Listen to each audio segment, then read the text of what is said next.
Hello all, I would like to present a recap of the main highlights of the Grand Chess Tour Rapid Tournament that took place early July in Croatia 2021.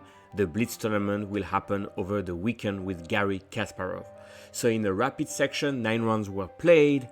Number 1 is Nepomniachtchi that you can see here at the top of the cross table. And then second to fifth, you have 4 players. Local star Ivan Saric for Croatia, French Grandmaster MVL Maxime Vachier-Lagrave. You have then the Polish fighter Jan Krzysztof Duda, and then still tied for second place Anand Giri, the Dutch Twitter streamer and player. Then I will not comment the bottom section, and let's go to the key tactics and highlights of the tournament so far.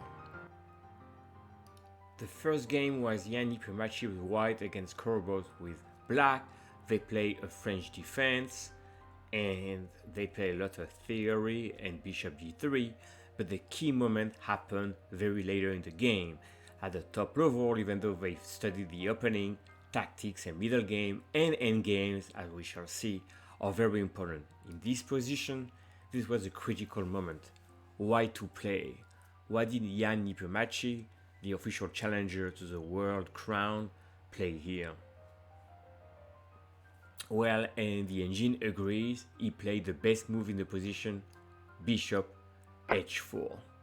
So his threats are knight takes h6 and rook takes f1. Let me show you that wasn't played, but if black played bishop f8 to defend, you do check, take, rook f1, the king moves, queen e6, and you only have one move and you checkmate on e7. So in the game, after bishop h4 played, Kasparov, the Ukrainian player, tried rook take g2 to counterattack. It doesn't matter, knight takes and black resign. Why is that? Again, same idea. You do check here, the king comes back here, queen e6, and checkmate follows. That was highlight for game 1. Next, we have the game between Anand against Van Forest. So they play a very sharp Sicilian. I'll show the first move, and Anand with white played g4, showing that he was ready for an attack. And here he played long castle.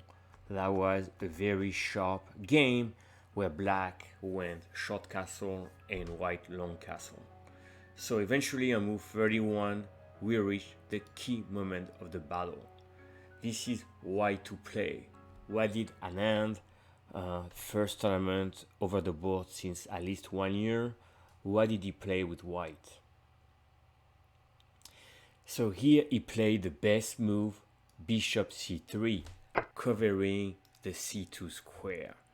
So instead, if you grab the bishop on f6 right away, you have check here. If you take, check, and after king a2, it's black checkmating. So very important, he covered first while keeping the pin over here. Queen g7 played, and the next move, rook h6. Black took, takes, and only now white will take on f6. And that pawn is critical when you have opposite side bishop. So eventually, on move 40, you have this position, and that f6 pawn is very important, and white converted this advantage eventually. But the key moment was here, not to take on f6 and find bishop c3 to block the c5. Next highlight, Nepomniachtchi white against Shakhmamedyarov from Azerbaijan black.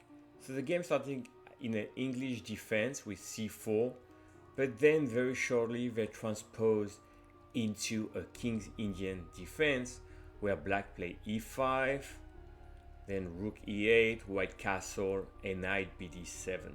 So you have a typical King's Indian, and again the game become very sharp, and let's go to the key moment. White has given up a piece, so white sacrificed a knight, and this is white to play here. What did Nepo find in this position? Well, he found an absolutely brilliant move, and the key is to get to the king on h8, and he played knight b6, deflecting the knight from the f6 square.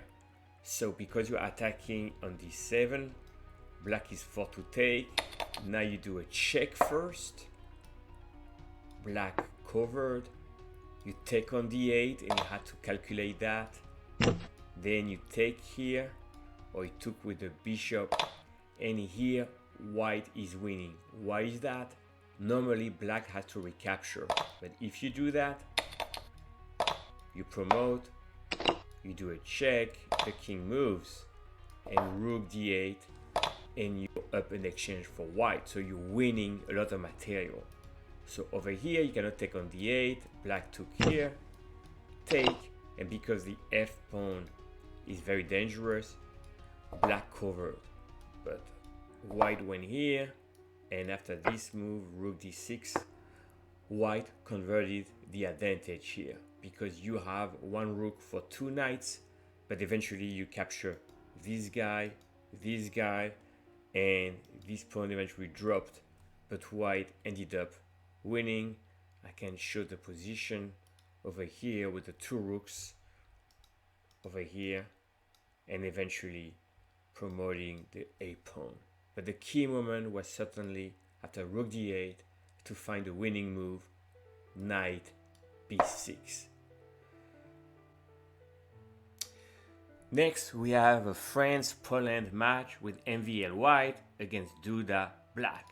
They play a Caro-Kann, and MVL with white developed the two knights. They exchange here. This is all well known by the theory. And here, Duda castled.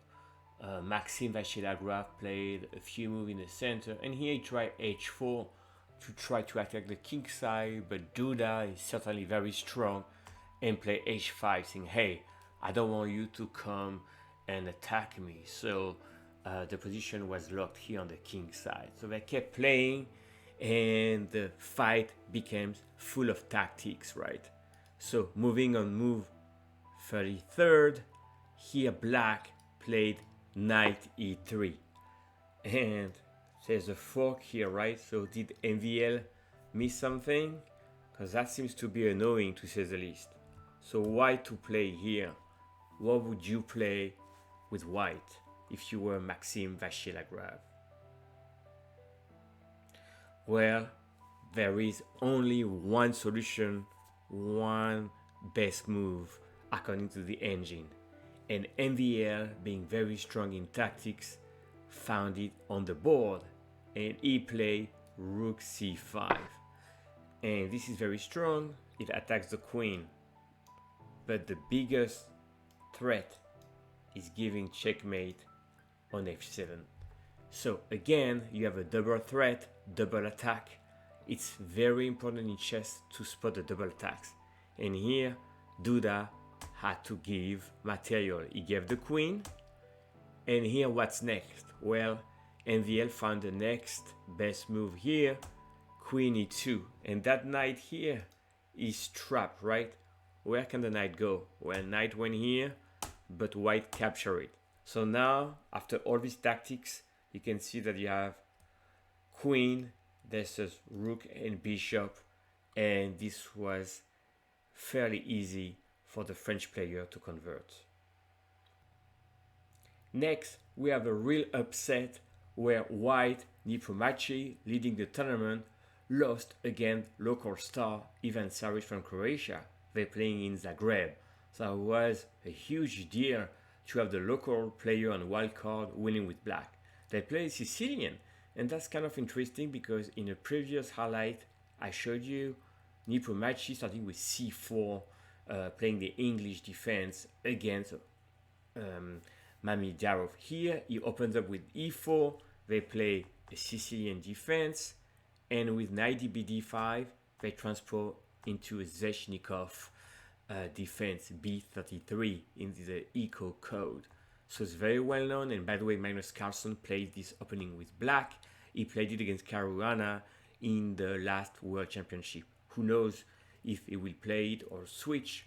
At any rate, this is all well known and all theory here. So they played a lot of theory. Eventually, they reach an end game here. This is black to play. Ivan Saric with the black pieces find a great resource. What would you do here? The answer is like it took on e4. And Nepomniachtchi here did not recapture on e4. If he did, what was the main tactical idea by Saric? Well, you do f5, you take, you're opening up the 7 rank, but you take here check first, the king comes back, and now you can take on h7 and you won a piece. In the game, of course, Nepomniachtchi saw that and he pushed a6. So the game continued, the rook moved, a7, check, and here black took on a7 because the pawn was about to promote. But here, after this move, you can see this b pawn is gonna come down. This bishop is very strong here, and I want to highlight that the game continued here. Another pawn was taken, and if white has taken here, then king f3 was very strong with threatening checkmate. Instead, rook h8 was played, bishop e5, and eventually black was able to threaten to promote and won the endgame. Certainly, the key moment of the game over here was to find the move rook takes e4. So kudos to the local player. The final game I like to showcase is Giri white against Anand with black. They played that on the day 3, on the last day of the rapid. There were a lot of draws on that day and very few decisive games. This was one of those, and of course it was very interesting to see how Anand would match up against the elite players of today's era. And here knight f3 play, d5, the opening transposed into a queen's gambit. Then they played moves which would be very close to a queen's Indian defense, and they played this position, and here bishop f4 and b6 plays. This is very well known. This is a theoretical opening and pretty quiet. So eventually the key moment happened here, white to play. Giri is pressing, but what is the most precise move with white to play? Giri here played knight f7. So black has to take, check, king moves, and rook take b7. So white won a pawn, but after the following moves, it just happened that white captured another pawn. So this d6 pawn is very strong, eventually gonna move to d7, and eventually the king made his way, and white was able to convert and win this endgame. So very good technical display by Giri, and small tactics here. Knight f7 was the strongest move in this position. So with that concludes these highlights.